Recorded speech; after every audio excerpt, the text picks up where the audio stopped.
Alors voilà, j'ai cru bon vous faire des petits ajouts durant la présentation et ici j'ai fait un document très rapidement. Ça se peut qu'il y ait des fautes car j'ai dû le traduire à partir d'un logiciel. J'ai corrigé quelques fautes à main, mais j'ai vraiment...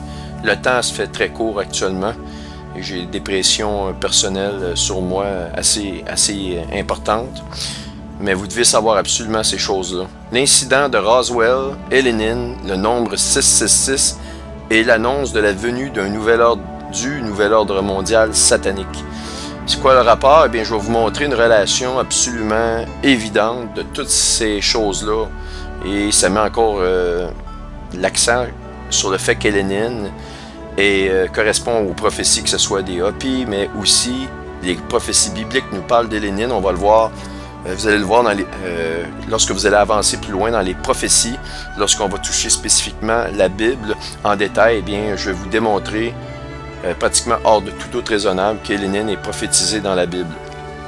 Et la venue d'Elenin, comme l'annonce exactement du nouvel ordre mondial. Maintenant, je vais vous donner quelques statistiques très rapidement. Vous ferez des recherches un peu plus poussées si vous voulez. Le mont Hermon, en Phénicie, c'est le premier endroit, si on regarde au niveau des études qui ont été faites par Thomas Horn, qui est un chrétien, dans un livre qu'il a intitulé Apollyon Rising 2012, la montée de Apollon 2012, car Satan porte plusieurs noms, le Quetzalcoatl, Osiris, Apollon pour les Grecs, c'est toujours le même personnage. Quand ce personnage-là arrive quelque part dans une société, cette société-là disparaît mystérieusement. Évidemment, les hommes politiques et l'élite nous mettent toujours ça sur la faute du réchauffement planétaire. Et juste pour vous faire remarquer, si vous allez dans le Grand Canyon, vous regardez des reportages, ils vont vous dire qu'il y avait les Indiens Chaco qui étaient là.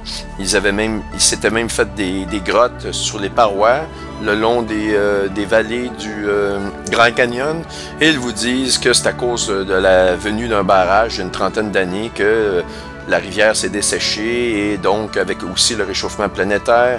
Donc ils mettent pas mal sur le dos du fait que le fameux barrage, je dis une trentaine d'années, je pense que c'est 60 ans, il a été construit il y a une soixantaine d'années. Donc c'est la faute du barrage si ça l'a asséché de façon très évidente et de façon dangereuse l'eau. Donc évidemment c'est encore l'homme qui est comme une coquerelle sur la terre qui ne doit pas se reproduire parce qu'il est responsable de tous les vices de mère nature. Eh bien j'ai des nouvelles pour vous, faut regarder un petit peu ici, avoir un peu d'intelligence à se dire que ces Indiens-là ils sont disparus complètement ou pratiquement complètement, mais pas il y a 60 ans, bien avant la venue de ce barrage-là. Et on voit qu'il y a encore de l'eau dans le fond de la rivière. Ils disent que c'est à cause qu'il y a eu des sécheresses et que là, le peuple, ils ont eu des maladies. Et je veux dire, ça n'a aucun sens de logique. Bien, le mont Hermon, ici, en Phénicie, eh bien, était le premier endroit, si on regarde dans l'étude des vieux peuples, dans lequel il y aurait eu une influence d'hommes venus de l'espace sur l'humanité. Et le mont Hermon est précisément placé à 33,33 degrés de latitude nord et 33,33 de longitude est, à 12 000 nautiques de l'équateur et à 12 000 milles à partir du méridien. Donc on voit que ces chiffres-là, ici 2012 et 33,3, ressortent pour les coordonnées du mont Hermon. Maintenant, pour être plus exact, on nous dit que le nombre de milles nautiques de 33,33 degrés de la Terre, c'est environ 2012,9 et des poussières, qui correspond exactement à l'année du 21 décembre 2012, parce que quand vous êtes dans 2012, vous êtes presque à la fin du mois de l'année 2012, quand vous êtes dans le mois de décembre, et on est presque à la fin du mois de décembre. Donc il s'agit de 2012,98, si je me rappelle bien, et ça correspond à l'année de la venue du Quetzalcoatl. Le Quetzalcoatl, c'est vraiment un autre nom pour dire Satan ou Lucifer ou Apollyon ou Osiris pour les Égyptiens. Apollon, c'est les Grecs, etc. On continue. Ici, premièrement, le zone d'impact de Roswell, le fameux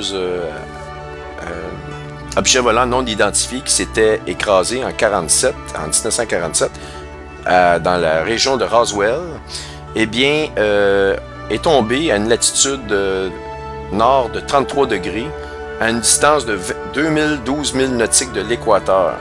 OK? Bon, pour ceux qui ne connaissent pas Roswell, je vais vous montrer exactement qu'est-ce que c'est. Roswell. L'incident de Roswell, c'est vraiment... ça a été documenté à part de ça. On va grossir un peu l'image ici. Eh bien, ça, c'est une photo d'origine de l'impact, pas de l'impact, mais de l'objet en question, qui a été vu par des témoins, plusieurs témoins, comme étant un objet volant non identifié. Ça ressemblait vraiment à une soucoupe volante.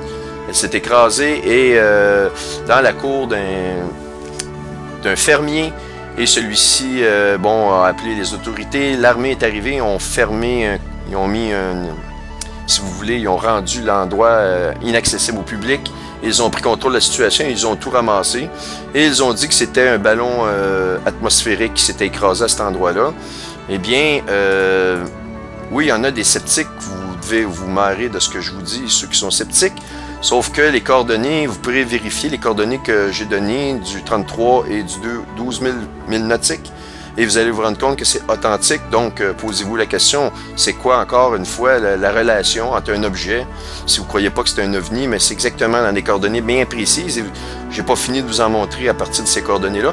Ça ici, c'est la copie du journal, vraiment de l'incident à ce moment-là. Et bon, vous pouvez l'avoir sur Internet. Là, actuellement, il est difficile de voir sur cette copie-là le texte, mais il y a des versions où le texte est disponible que vous pourrez vraiment aller consulter. Donc, je reviens à mon explication ici. OK, lorsque la latitude du site d'impact de 33 degrés de latitude nord est multipliée par pi, la constante pi, c'est 3,1415. On la voit ici, on la donne avec plusieurs variables. Le résultat donne 104 degrés, exactement à la longitude du lieu d'impact de Roswell. Donc, on prend 33 degrés, on le multiplie par pi, on trouve 104, et c'est la longitude de l'impact de Roswell. Donc, les chiffres sont tous interreliés. Il faut savoir que pi, ça vient de Pythagore. Pythagore, ce sont... les francs-maçons utilisent des techniques avec la variable pi pour calculer des formes qui ont des circonférences. Et la grande pyramide de Giza, par contre, ils ont réussi à mettre vraiment à la base un grand cercle à partir d'un carré, d'où le symbole des francs-maçons qu'on voit, un compas avec...